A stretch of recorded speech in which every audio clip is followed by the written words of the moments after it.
Hello students, good morning. I hope कि आप सारे ठीक होंगे। तो बेटे, जो लास्ट टॉपिक हमने किया था वो था हमारा electric field intensity at any point on axial line of an electric dipole.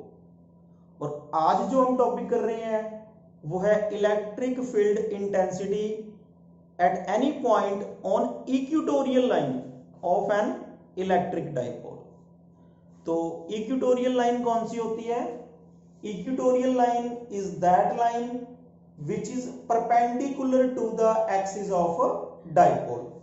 वो लाइन जो डाइपोल के एक्सिस के परपेंडिकुलर होती है, that line is called equatorial line. तो आज हमारा काम है electric field intensity at any point on equatorial line. तो इसके लिए हमने कंसाइडर कर रखा है एक electric dipole A B which consist two charges -q and +q separated by a small distance 2a। यहां पे हमने एक डाइपोल कंसाइडर किया है A B which consist charge -q and +q separated by a small distance 2a। एक point है m on the equatorial line. M is a point on equatorial line where we have to find electric field intensity।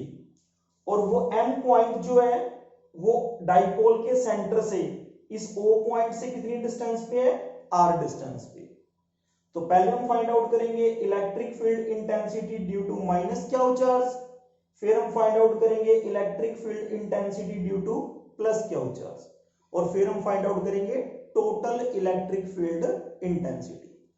तो हम शुरू करते हैं। उससे पहले देखो, आपको एक ट्रायंगल नजर आ रही है, ये AMO, और दूसरी ट्रायंगल नजर आ रही है OMB। ये दोनों ही जो ट्रायंगल है these are right angle triangles.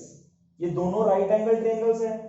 अब इस बड़ी वाली ट्रायंगल को हम देखें AMB को, तो इसका बेस तो बनता है 2a, पर हमने बात करनी है इन दो छोटी ट्रायंगल्स की।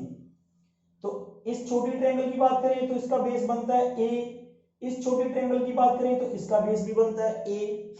अब इन दोनों का बेस a है और दोनों के लिए ये जो लाइन है OM वो कॉमन है, और दोनों के लिए किसका काम कर रही है? ये परपेंडिकुलर का। तो यानी कि इन ट्रायंगल्स के अंदर परपेंडिकुलर हमारा कितना है? R, और बेस कितना है? A है। तो बेस A परपेंडिकुलर R, तो हाइपोटेन्यूज की वैल्यू कितनी हो जाएगी? r² प्लस a² का रूट। सिमिलरली इधर भी बेस A परपेंडिकुलर R, तो हाइपोटेन्यूज कितना हो जाएगा? r² प्लस a² का रूट। यानी कि AM की जो डिस्टेंस है that is equal to r² plus a² का रूट। BM की जो डिस्टेंस है that is r² plus a² का रूट। तो अब हम शुरू करते हैं electric field intensity at M due to -q charge. तो यहां पे हमने लिख लिया E1 is equal to 1/4 pi epsilon naught q over distance का स्क्वायर, और डिस्टेंस कितना है? r² प्लस a² का रूट, और उसका हमने क्या करना है? Whole square. तो यहां पे हमने होल स्क्वायर कर दिया। अब ये स्क्वायर रूट है, ये स्क्वायर है, स्क्वायर रूट के साथ स्क्वायर कैंसिल हो जाएगा। तो E1 की वैल्यू आ गई 1/4 pi epsilon naught q over r² plus a², that is given by the equation number 1। अब बात करते हैं इसकी डायरेक्शन की, कि जो E1 की डायरेक्शन है वो किस तरफ होगी। तो यहां से देखो आप कि ये माइनस का q चार्ज है और ये प्लस का यूनिट चार्ज है। अब ये नेगेटिव है, ये पॉजिटिव है, तो नेगेटिव चार्ज पॉजिटिव को अपनी तरफ अट्रैक्ट करेगा। तो E1 की जो डायरेक्शन है वो इनवर्ड होगी, तो उसकी डायरेक्शन को हमने लिख दिया अलोंग MC, M से C की तरफ। तो इसकी डायरेक्शन होगी अलोंग MC। अब हम फाइंड आउट करेंगे E2, electric field intensity at M due to +q charge, that is given by E2 E2 की वैल्यू आ गई 1/4 pi epsilon naught Q over R square plus A square का root और उसका whole square. अब square root के साथ square cancel हो जाएगा, तो E2 की वैल्यू आ गई 1/4 pi epsilon naught Q over R square plus A square, that is given by equation number 2। अब इसकी डायरेक्शन की बात करें तो यहाँ पे प्लस का चार्ज है, यहाँ भी प्लस का चार्ज है, दोनों में रिपल्शन होगी, तो क्या चार्ज जो है प्लस का वो यूनिट पॉजिटिव चार्ज को रिपेल करेगा तो E2 की डायरेक्शन होगी outward, that is given bye MD, M से D की तरफ, तो इसकी डायरेक्शन होगी अलोंग MD। अब ये इक्वेशन नंबर 1 थी, ये इक्वेशन नंबर 2 है। अगर हम दोनों को कंपेयर करके देखें तो दोनों के कंपैरिजन से हमें पता चलता है कि E1 is equal to E2, E1 और E2 की वैल्यू सेम है।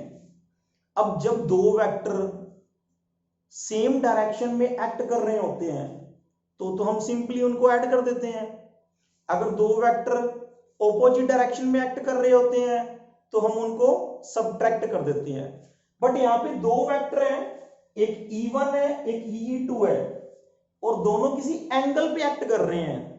जब दो वेक्टर किसी एंगल पे एक्ट करते हैं तो हम उनको सिंपली ऐड और सबट्रैक्ट नहीं कर सकते, हमें उनको कंपोनेंट में डिवाइड करना पड़ता है। तो यहाँ पे भी हमने E1 और E2 को दो कंपोनेंट में डिवाइड कर लिया, एक बना लिया E1 cos theta and E1 sin theta, और दूसरा बना लिया E2 cos theta and E2 sin theta. अब यहां से देखो आप कि जो E1 cos थीटा और E2 cos थीटा है वो तो दोनों एक्ट कर रहे हैं इन सेम डायरेक्शन, और E1 sin थीटा और E2 sin थीटा वो दोनों एक्ट कर रहे हैं इन ऑपोजिट डायरेक्शन। पर यहां से अगर हम देखें तो E1 तो E2 के इक्वल है, तो ये जो कंपोनेंट है E1 sin थीटा और E2 sin थीटा वो क्या हो गए, इक्वल एंड ऑपोजिट। मैग्नीट्यूड दोनों का सेम है बट दोनों की डायरेक्शन एक दूसरे से ऑपोजिट है, तो इस कारण ये दोनों एक दूसरे को क्या कर देंगे, कैंसल आउट। तो इन दोनों ने एक दूसरे को कैंसिल कर दिया, इनका काम खत्म। अब हमारे पास रह गया E1 cos थीटा और E2 cos थीटा, ये दोनों क्या कर रहे हैं, सेम डायरेक्शन में एक्ट कर रहे हैं।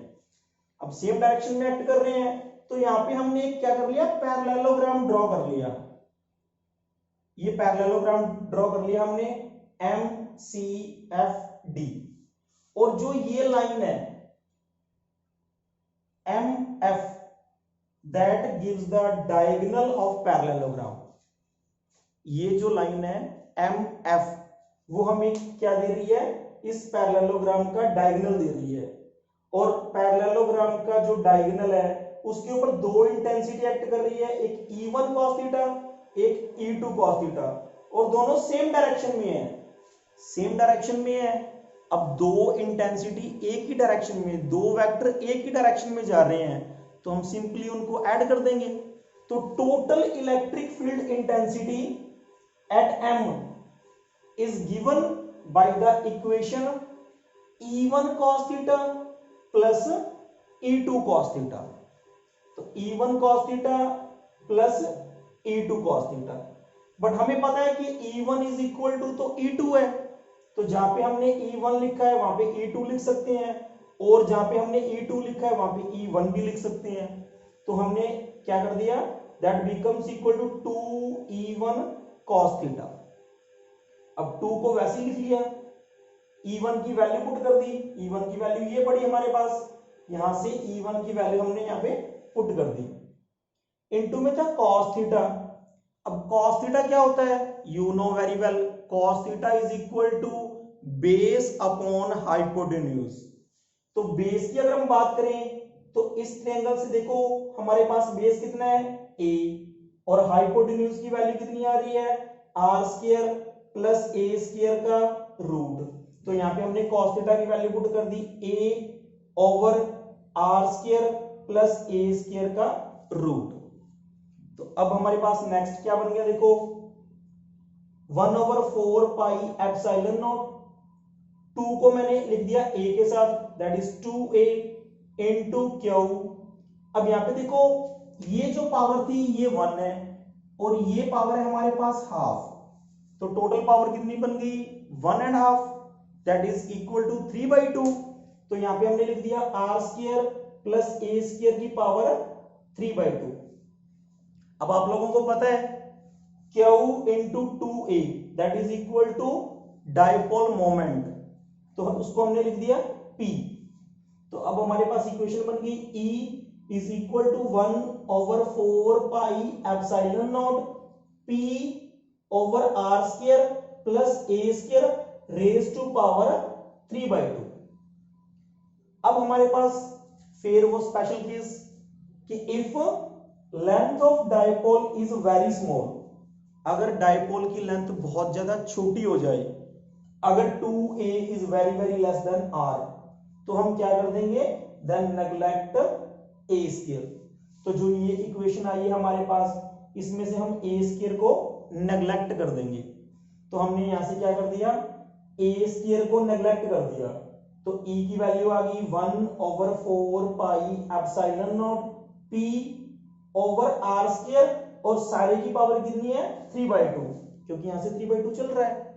तो देखो ये है R स्क्वायर और ये 3/2, तो 2 के साथ 2 कैंसिल हो गया, तो यहां से हमारे पास आ गया E is equal to 1/4 pi epsilon not P over R cube. तो ये आ गया हमारे पास electric field intensity at point M due to the electric dipole.